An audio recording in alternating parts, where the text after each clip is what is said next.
which I mean, it's not like anything's, you know what I figured out? Just today, I figured out something about myself. I don't know why. I think I'm just really tired. Um, I love water. And in the summer, I get in the water every single day. If I'm at home, I get in the Albemarle Sound. And at the beach, I get in the ocean, I get in the pool.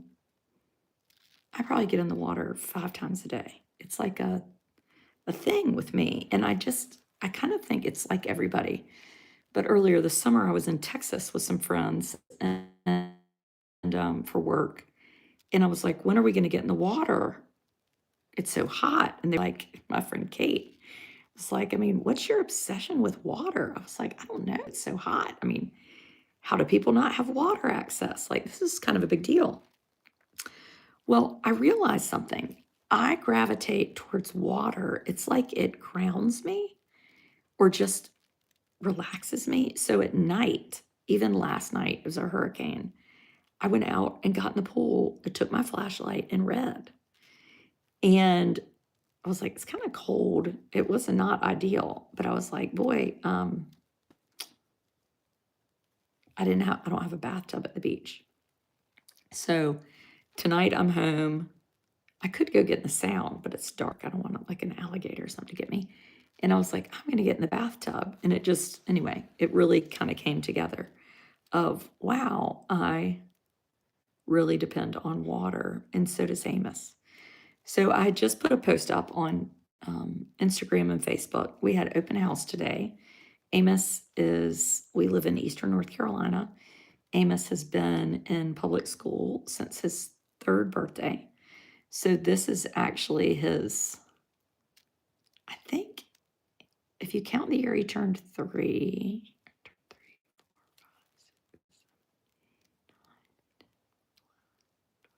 this is his 10th year at school. He's in the 5th grade. So for 10 years, he's been in public school. And I'm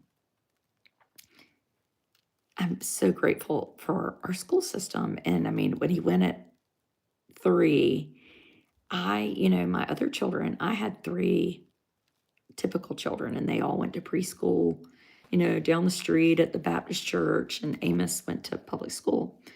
And I remember the very first day taking him, and actually tonight, it's funny, I saw that principal at Mamacita's. We went out to dinner tonight. Amos went out to dinner. Like, he has really been making some progress. I mean, he went out to dinner with us tonight, and they even sang happy birthday, and we didn't have to leave. He ordered a cheeseburger. I mean, anyway, we went out to dinner. And what was I saying? No, I forgot. Oh, shit. Oh, we saw the principal there that was the principal 10 years ago. And I remember she was standing beside me. She would remember this too. And I was looking through, there were like 6 panes of glass or whatever. And I was crying. And I'm not like really a crier type. And I was crying. And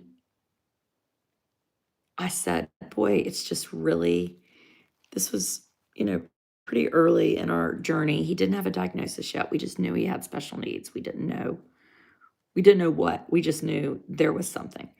And I said, this is so hard. This is really hard. And I'm just like admitting, it's really hard to admit things are hard. And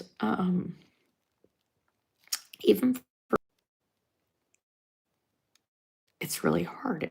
And I remember saying to her, oh, everybody cries, everybody's way when they drop their children off at school. And I got downright like hostile. And I was like, no, they don't. I've done this 3 times. Like, I have 3 children. I did this. I know what that feels like. It doesn't feel the way that I'm feeling right now, which was just, I can't even articulate what the feeling is. I was like, so I wrote about it tonight, and I was trying to explain it like it's like typical parenthood. So I have a 19-year-old, an 18-year-old, and 16-year-old, and it's not necessarily easy. Um, my 19-year-old is at NC State. Tonight he's at a concert, but it's not always been easy. He had dyslexia. I remember, he was having to do special tutoring.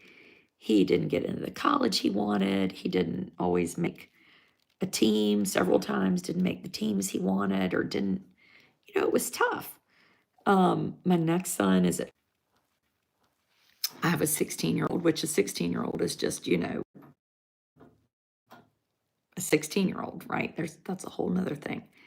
But I know what it feels like to parent them.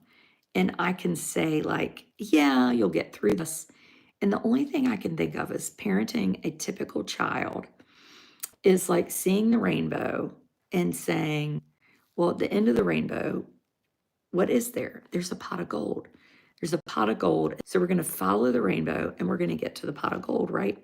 Like, the rules, what has to happen to get there. And with Amos, there's no simple rainbow path. The rainbow is predictable. Roy G. Biv, we know exactly, we get it. You understand what you do with the rainbow.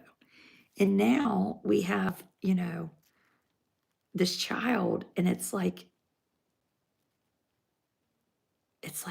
dark, and you don't know how to go. You don't know where to go. You don't know, should you jump? Do you hang on? What do you do? There's a bad connection. Okay. Let's see if I don't know if I'm going to get a better connection or not. Let's see. Maybe that'll help. I have like 3 bars. Can you restart?